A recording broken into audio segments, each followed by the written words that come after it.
अस्सलाम वालेकुम dear learners, welcome back in another video. और हमारा ये लेक्चर है चैप्टर नंबर 3 के बारे में और उसके फर्स्ट कंपोनेंट के बारे में कि अगर आपने किसी के साथ एग्री करना है या डिसएग्री करना है तो कौन से एक्सप्रेशंस, कौन से सेंटेंसेस सादे अल्फाज में आप यूज़ कर सकते हैं। ये हमारा लेक्चर 4 है और अगर आपने अभी तक चैनल को सब्सक्राइब नहीं किया तो पहले सब्सक्राइब कर लें और बेल आइकन भी ऑन कर लें ताकि आपको इस कोर्स कोड के तमाम लेक्चर्स मिल सकें जिनको आप सुन के अपने 10 से 15 मिनट में हर यूनिट का फर्स्ट कंपोनेंट प्रिपेयर कर सकते हैं। तो स्टार्ट करते हैं हमारा लेक्चर आज। जैसे मैंने पहले बताया कि इसमें हम लोग देखेंगे कि हमने कौन से एक्सप्रेशंस यूज करके किसी के साथ भी एग्री करना है या फिर डिसएग्री करना है। ठीक है, अक्सर होता है कि हम लोग किसी के साथ एग्री कर रहे होते हैं, किसी के साथ डिसएग्री कर रहे होते हैं और बीए की इंग्लिश सारी है ही इस बारे में कि आपने फंक्शनल इंग्लिश कैसे सीखनी है। तो यहाँ पे हम वही एक्सप्रेशन। तो सबसे पहले हमारे पास आती हैं स्टेटमेंट्स या एक्सप्रेशंस, आप कह लें कि जो यूज किए जाते हैं किसी के साथ एग्री करने के दौरान या किसी के साथ डिसएग्री करने के लिए।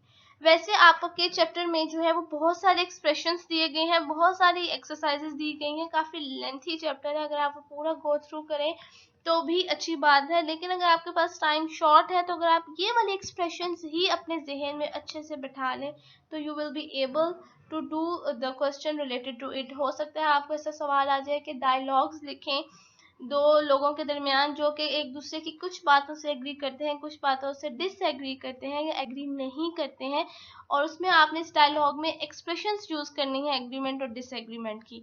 तो इसलिए आपने ये वाले जो एक्सप्रेशंस हैं, एटलीस्ट ये वाले जो सारे एक्सप्रेशंस हैं, इनको आपने ज़रूर जो है वो देख लेना है। आपको पता चल रहा होगा I agree with you simple, अगर आप किसी के साथ एग्री करते हैं, यस आई क्वाइट एग्री। इस क्वाइट में और दूसरे क्वाइट में डिफरेंस होता है। ठीक है, इस क्वाइट का मतलब होता है बिल्कुल और वो क्वाइट होता है यानी खामोश। I absolutely agree with you. ठीक है, I could not agree with you more, यानी इससे ज्यादा मैं आपके साथ रजामंद नहीं हो सकता किसी बात में, यानी कि मैं आपके साथ इतना ज्यादा एग्री करता हूँ। या फिर आप किसी के साथ एग्री करें तो आप उसको कह सकते हैं you are right, you are quite right, या यू आर एब्सोल्युटली करेक्ट, या यू आर एब्सोल्युटली राइट।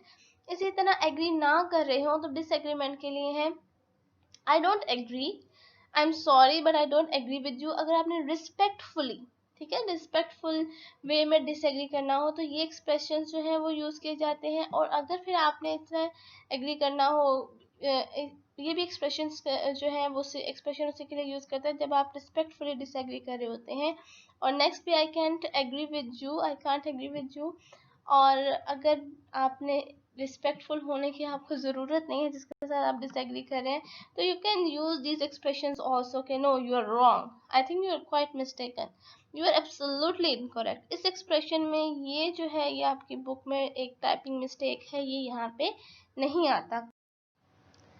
अब थोड़ी सी प्रैक्टिस कर लेते हैं। हमारे पास है आपको सवाल तो मैंने आपको जिस तरह पहले बताया कि डायलॉग की फॉर्म में आ सकता है कि वो आपको डायलॉग दे दे कि आपने डायलॉग लिखना है और उसमें आपने एक्सप्रेशंस यूज करने हैं एग्रीमेंट और डिसएग्रीमेंट के। या फिर आपको इस तरह की भी छोटी एक्सरसाइजेज आ सकती हैं। वैसे पेपर्स में मेनली जो मैंने देखा बड़ी एक्सरसाइजेज आती हैं, बड़े क्वेश्चन आते हैं, लॉन्ग क्वेश्चन आते हैं।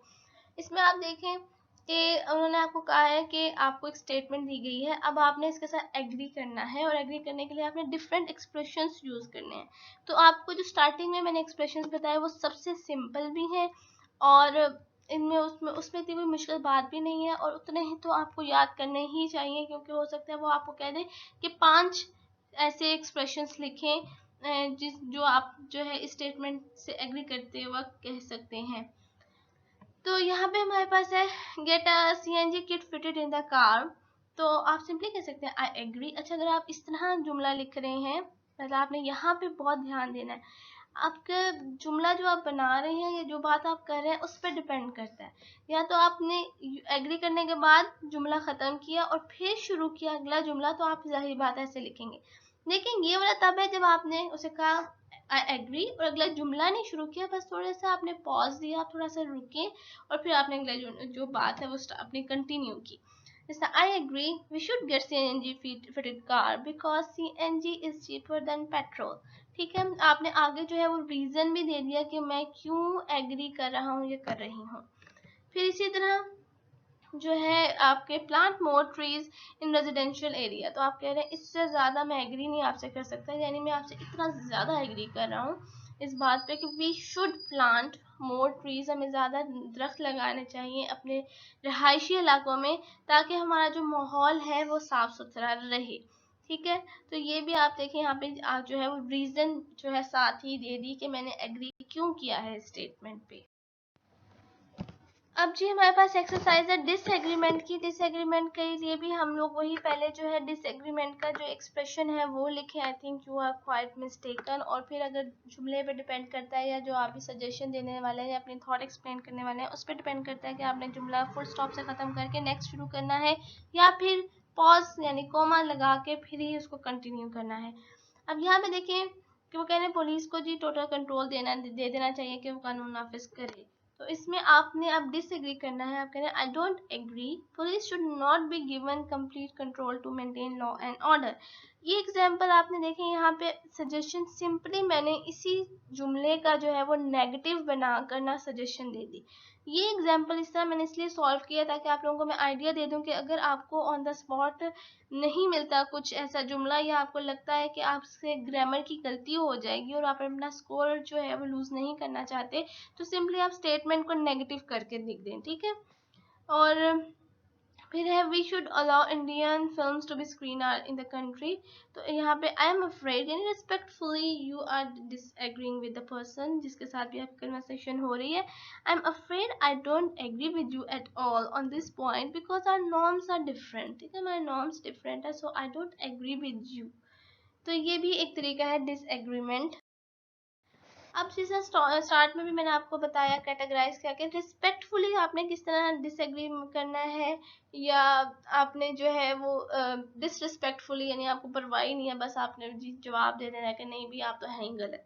अगर आपने वैसे करना तो ये दो तरीके हैं। इसी तरह अगेन वही बात है कि स्ट्रॉन्ग एग्रीमेंट के लिए हम लोग जो अक्सर यूज करते हैं एब्सोल्युटली।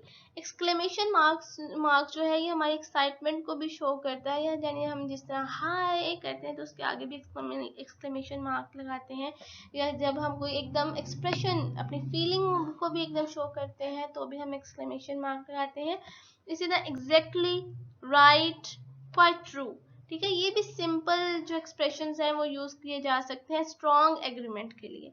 स्ट्रॉन्ग डिस एग्रीमेंट के लिए ओह कम ऑन, ठीक है, या फिर हम कह देते हैं नॉनसेंस, ये तो बहुत ही कहते हैं रबिश। ठीक है, you are talking nonsense, you must be joking, ये तुम मजाक कर रहे हो। या जैसा हम तंजिया कहते हैं कि जब किसी से एग्री नहीं कर रहे होते तो तुम मजाक कर रहे हो, तो यू मस्ट बी जोकिंग।